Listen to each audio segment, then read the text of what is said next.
All right, let's talk about mastering money. And this is, I guess, an area a lot of people are going to come into because, of course, money is one of the greatest symptoms that people struggle with.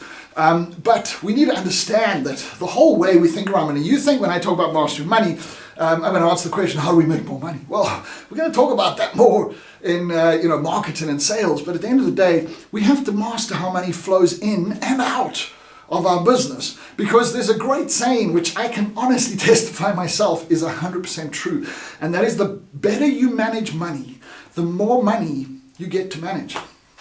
The better you manage money, the more money you get to manage. Here's the interesting fact though. Single biggest lack in skill among self-employed entrepreneurs in the world today is financial management. It's like, what? I know. And I work with hundreds of thousands. Hey, I was like you as well. Like, I did a few things well with money, but I wasn't that organized. We talk about order in the previous section.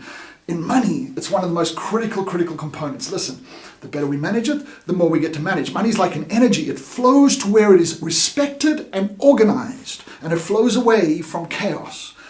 We have to figure this out, and there's a lot we're going to go through in this section as a whole.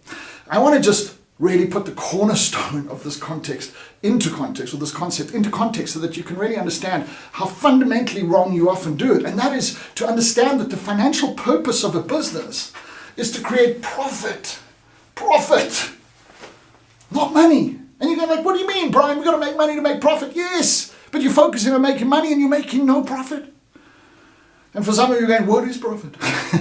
All right. At the end of the day, we get so caught up focusing on turnover, income. It's crazy. I mean, people, we're a coaching company as a primary. We've coached thousands and thousands of students all over the world.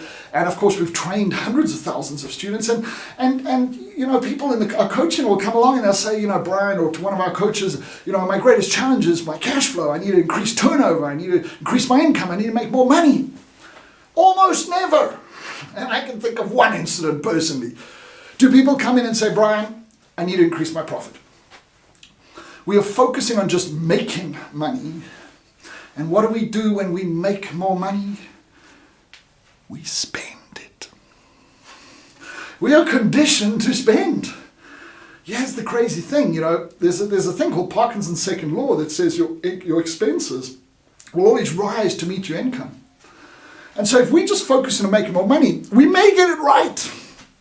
We may make more money, but we end up no better off than before.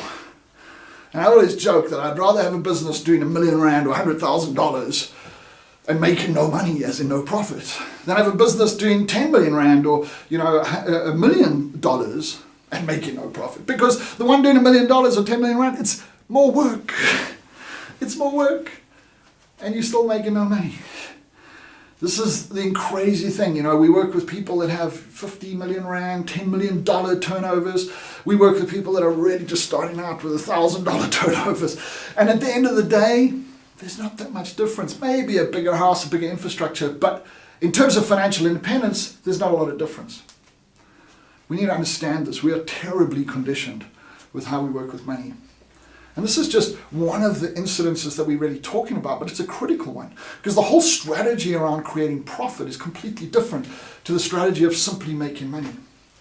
We have to learn to master money, guys.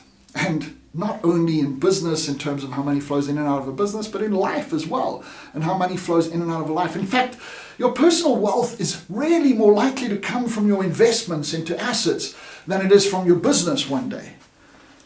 It's a crazy strategy to think that you'll create financial independence through your business. That would imply that your business can be sold for $10 million one day. How many people do you know that have successfully built and sold a business for $10 million? And you might know a few, but proportionally out of all the people that own businesses, how many are there? You might as well go to the casino or play the lotto. You probably got more chance of succeeding. So we are also going to talk about ensuring that you learn how to use your money more effectively in order to create personal wealth. And wealth is personal. The business is just a vehicle to help you achieve wealth, but wealth is personal. So guys, please, very, very, very, very, very important. We have to learn to master money. And I know some people freak out about spreadsheets and, doing reconciliations and understanding what's going on financially in the business. And I want to tell you, we joke about it, but people literally come to me at seminars and say, it makes me feel ill when I have to look at a spreadsheet. If that's you, get therapy, because you're never going to be a successful entrepreneur if you don't learn how to take financial control and manage money effectively. So mastering money is a critical component. Enjoy the many resources, like I say often. Please tell us your stories. Please ask questions. Please interact with us.